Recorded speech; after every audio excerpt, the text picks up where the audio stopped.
कार्यक्रम सञ्चालन गर्नु भएको आदरणीय झरना सानिमा म्यामलाई धन्यवाद। कार्यक्रम सञ्चालन गरिनु भएको छ। यो साहित्यकार युवा निपुण आचार्यको यो पहिलो उपन्यास पर्वत नन्दिनी शीर्षकको यो उपन्यास कार्यक्रमको यो सभाध्यक्ष गरिनुभएका आदरणीय सभाध्यक्षज्यू,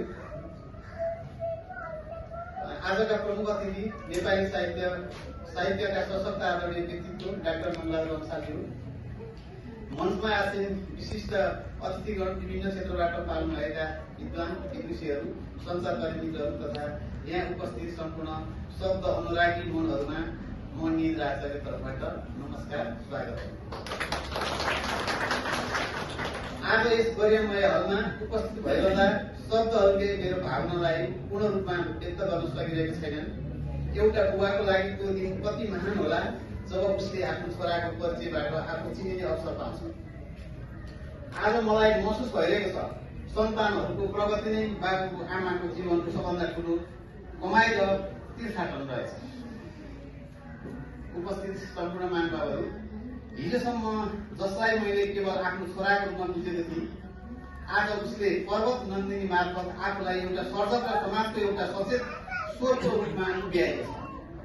न्युटन आचार्यले आफ्नो शब्द शिल्पी मार्फत जुन वैचारिक यात्रा तय गरेको छ, त्यसले मलाई एउटा गौरवशाली पिताको रूपमा मात्र होइन, एउटा जिज्ञासु पाठकको रूपमा पनि निकै असित तुल्याएको छ। हाम्रो अगाडि आज प्रमुख अतिथिको रूपमा डाक्टर मङ्गलाजु अंसालज्यू हुनुहुन्छ। उहाँ जस्तो शब्द साधकको हातबाट यो कृतिको विमोचन हुनु न्युटनका लागि मात्र होइन, हाम्रो परिवार र उपस्थित सम्पूर्ण मानवहरूको लागि र सिङ्गो देश र समाजको लागि सौभाग्यको कुरा हो। उहाँको उपस्थितिले यो मञ्च मात्र होइन, न्युटनको साहित्यिक भविष्य समेत आलोकित भएको मैले ठानेको छु। उहाँको व्यस्तताका बीच हामीलाई दिनुभएको यो समन्वय र स्नेहका लागि म नतमस्तक छु।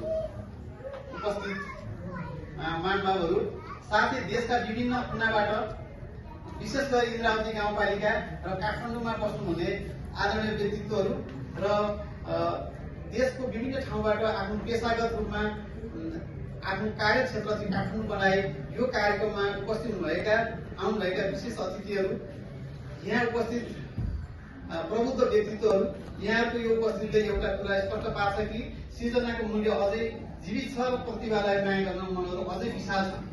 एउटा लेखकको लागि पाठकको आँखामा देखिने भरोसा र अनुहारको मुस्कान नै सबभन्दा ठुलो पुरस्कार हो। मेरो छोराको यो सानो प्रयासलाई यहाँले जुन ठुलो हृदयले स्वागत गरिदिनु भएको छ, यसका लागि म शब्दमा कृतज्ञता व्यक्त गर्न सकिरहेको छैन। अन्तमा साहित्य भनेको समाजको ऐना मात्र होइन, यो एउटा यस्तो दियो हो जसले अन्धकारमा बाटो देखाउँछ।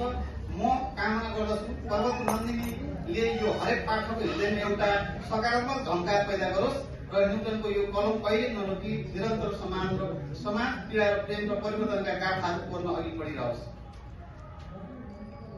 यहाँहरू सबैलाई यस भव्य विमोचन समारोहमा म स्वागत गर्न चाहन्छु। आदरणीय शैक्षिक व्यक्तित्वहरू, शैक्षिक संस्थाका प्रहरीहरू, विद्यालय व्यवस्थापन समितिका अध्यक्षज्यूहरू, जननिर्वाचित पदाधिकारीज्यूहरू, गाउँपालिका नगरपालिकाका प्रमुख तथा उपप्रमुख अनि वडा अध्यक्षज्यूहरू, कार्यपालिका सदस्यज्यूहरू, वडा सदस्यज्यूहरू, प्रशासनमा नेपाल सरकारको विभिन्न तह तब्कामा रहनुभएका आदरणीय प्रमुखज्यूहरू, यसै गरी समाज परिवर्तनको निमित्त हरेक समाजमा सामाजिक र राजनीतिक रूपले पनि समाज परिवर्तन गर्न लागिरहनुभएका आदरणीय समाजसेवी मित्रहरू र विद्यार्थी भाइ बहिनीहरू लगायत सम्पूर्ण यहाँ रहनुभएका आदरणीय व्यक्तित्वहरूमा म मेरो व्यक्तिगत तर्फबाट र यो हाम्रो पारिवारिक तर्फबाट र यो समग्र कार्यक्रमको तर्फबाट मैले हजुरहरूलाई स्वागत गर्दै यो कार्यक्रमको अवधिभर निरन्तर यही बसिरहनु हुनेछ र यो कार्यक्रम समापन भइसके पछाडि हामीले केही खाजा नास्ताको व्यवस्था पनि गरेका छौँ, त्यो पनि ग्रहण गरिदिनु हुनेछ भन्ने पूर्ण विश्वासका साथ कार्यक्रम सञ्चालन गर्दै गर्दा हाम्रो झरना म्याम नयाँ हुन्छ। अब यो विद्यार्थीहरूको कार्यक्रम पढ्दै गरेका भूगर्भशास्त्र लिएर भर्खर त्रिचन्द्रबाट पास आउट भएका विद्यार्थीहरूले अब यो साहित्यमा आफ्नो पहिलो कलम चलाएर योसम्मको कार्यक्रम गर्नुमा म धेरै खुसी छु। मेरो आफ्नो बाबुले कलम चोरेर यो उपन्यास लेख्नु भन्दैन होइन, सबैले जुनसुकै युवाहरूले पुस्ताले पनि साहित्यमा यो रुचि राख्नु भनेको धेरै राम्रो उपलब्धि कुरा हो भन्न चाहन्छु। र यो के कार्यक्रम सञ्चालन गर्दा तलमाथि केही भएको खण्डमा यहाँ उपस्थित सम्पूर्ण महानुभावहरूले त्यसलाई चाहिँ अन्यथा लिनुहुने छैन भन्ने हिसाबले म अनुरोध गर्दै सम्पूर्ण महानुभावहरूलाई फेरि पनि स्वागत भन्दै आफ्नो भनाइले टुङ्ग्याउँछु। नमस्कार।